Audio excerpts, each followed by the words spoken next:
Hola estudiantes. Ahora que hemos definido los conceptos básicos eléctricos, daremos paso al análisis de circuitos sencillos.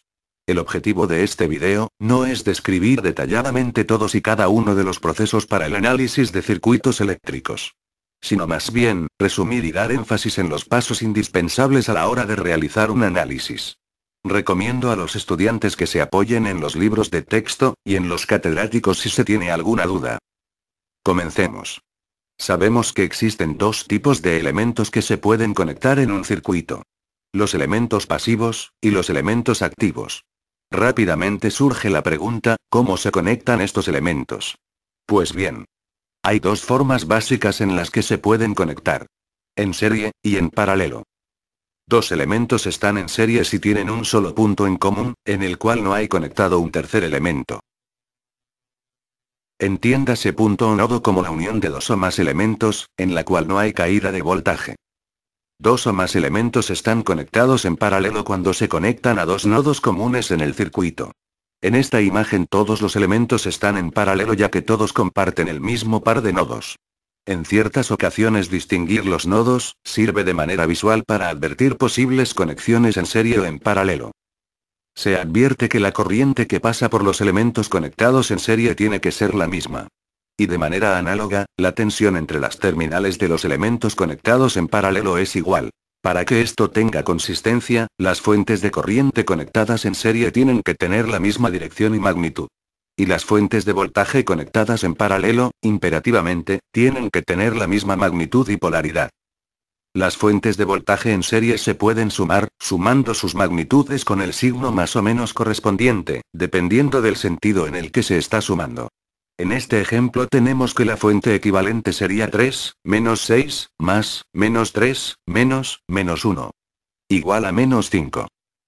Las fuentes de corriente en paralelo se suman de igual manera. Para este ejemplo, tomando como positivas las corrientes que suben tenemos, 6, menos 5, más, menos 3. Igual a menos 2. ¿Qué sucede, entonces, con las resistencias? Estas pueden estar conectadas en paralelo o en serie sin ningún problema. Para calcular la resistencia equivalente de varias resistencias conectadas en serie, tenemos la expresión.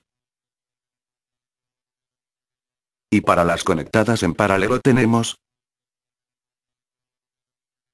una ley muy importante y que será utilizada a lo largo de nuestro estudio es la ley de Ohm, que está definida por la ecuación que expresa que la corriente en un resistor es directamente proporcional al voltaje e inversamente proporcional a la resistencia. Unas ecuaciones muy útiles a la hora de realizar análisis a circuitos, son los divisores de corriente y voltaje. Si tenemos un voltaje aplicado sobre n resistencias conectadas en serie, el voltaje sobre cualquier resistencia está dada por la relación. Si una corriente entra a un nodo al que están conectadas n resistencias, una parte de la corriente tendrá que salir por cada resistor. La corriente sobre cualquier resistencia viene dada por la ecuación. En términos de conductancias tenemos. Ahora bien, ya podemos empezar el análisis de los circuitos más sencillos. Sin embargo, estos conceptos no se tienen que tomar a la ligera, y se tienen que comprender a la perfección, ya que serán de mucha ayuda a lo largo de nuestro estudio. Incentivo a los estudiantes a que practiquen estos conceptos con los ejercicios que aparecen en los libros de texto para lograr un control pleno e íntegro de los temas desarrollados en este video.